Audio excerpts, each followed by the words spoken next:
Happy weekend from Fextralife. If you've been too busy to keep up on the latest in the games we cover, or are looking for a refresher, we've got your back. Let's take a look at the comings and goings across the Fextralife Wiki Network. Moving like a soldier. We got a double shot of some Destiny 2 news this week from Bungie as they revealed a new white PS4 Pro bundle for the game, as well as some new PvP details.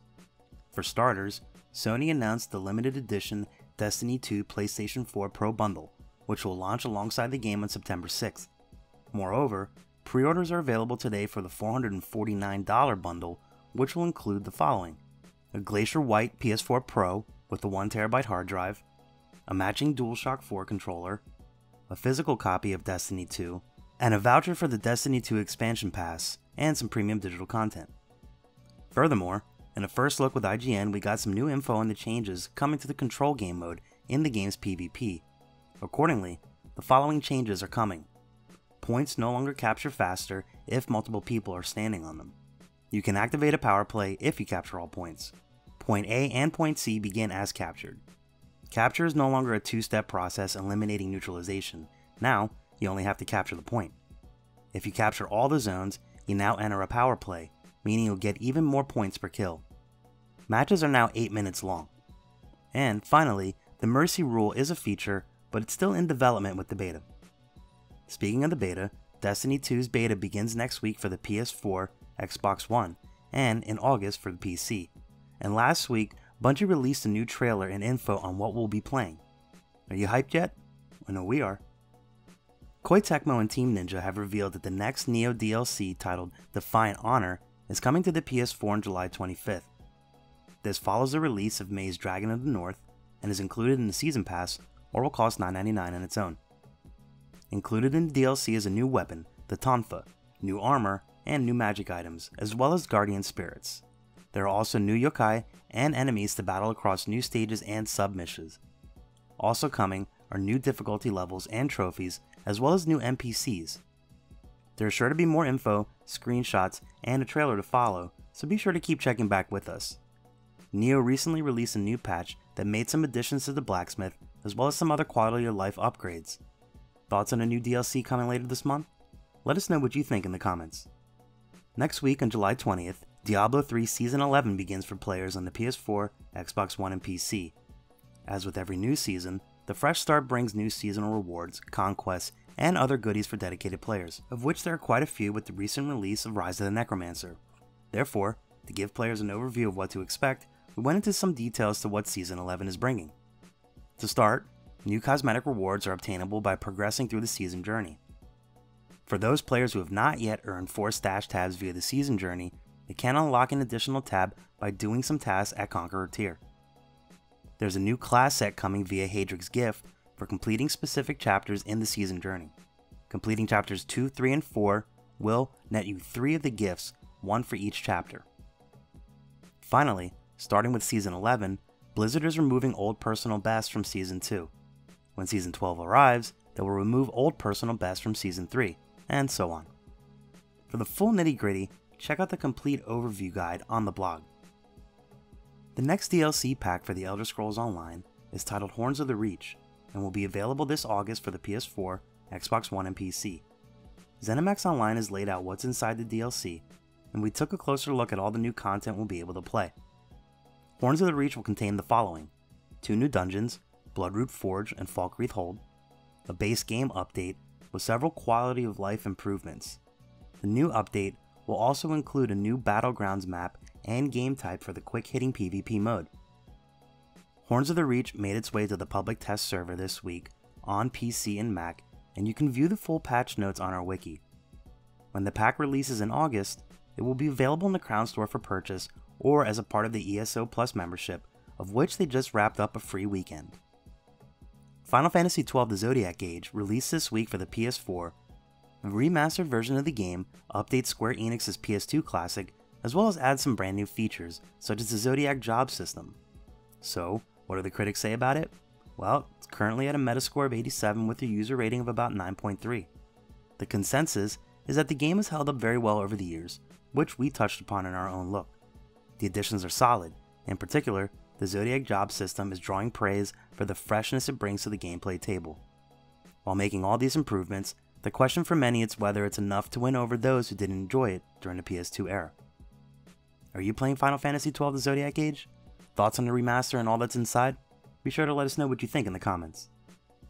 Square Enix has announced that the Final Fantasy XV Magitek Exosuit update that was delayed from February will now release in July for free. The DLC, termed the Booster Pack, was delayed due to suit similarities to the Power Rangers, so that Square Enix could tweak the designs. Cannot make this shit up. Once available, the hopefully no less flamboyant suits will make you invincible for 30 minutes and, oddly enough, improve your ability to fish.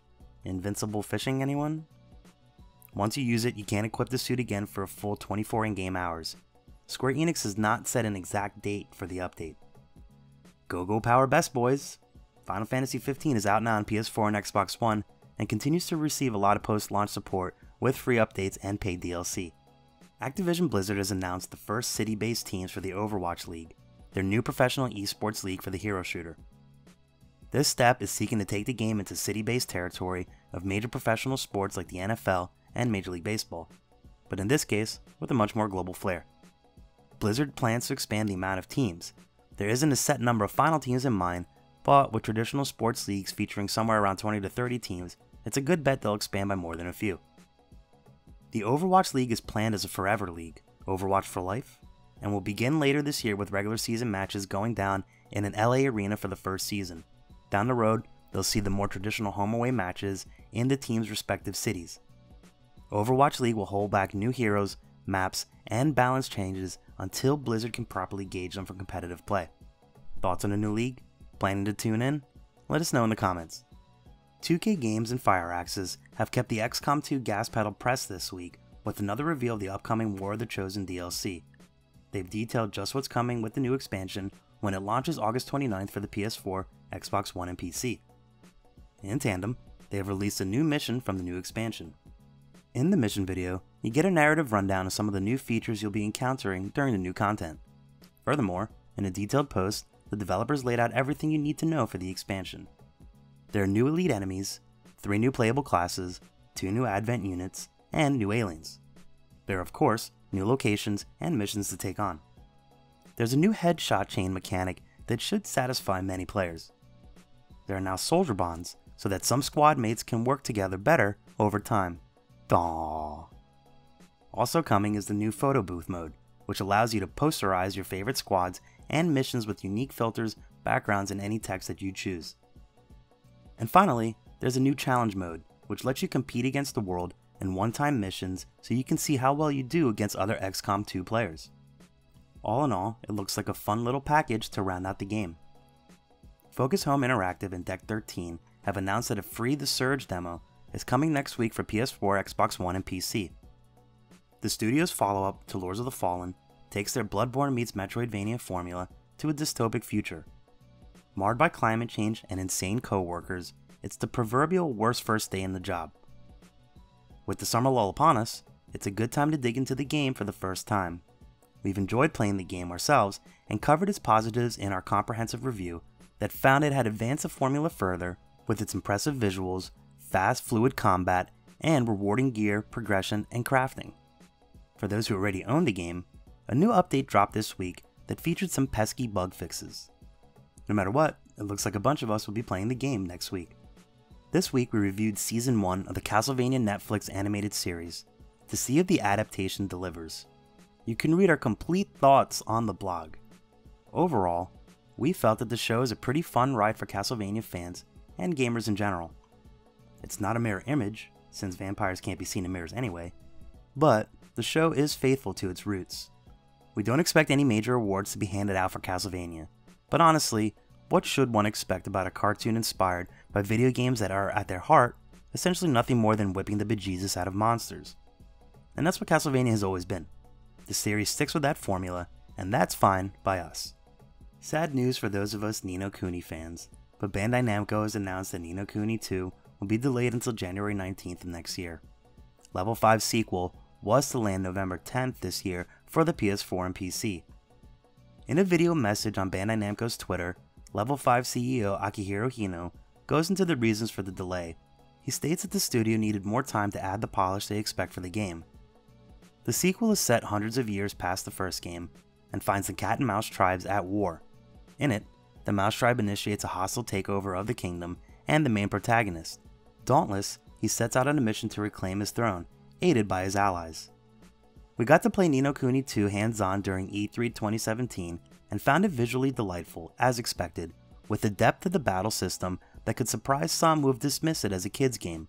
Humble brag, we killed both bosses. It's certainly never pleasant to see games get delayed. However, in the name of polish and day one stability, it doesn't hurt to take extra time. Thoughts on the No Kuni 2 delay? The upcoming God of War is getting quite the modern treatment. Gone are the days of arcadey murder-death killing marked by chaining together combo attacks against obscene amounts of enemies.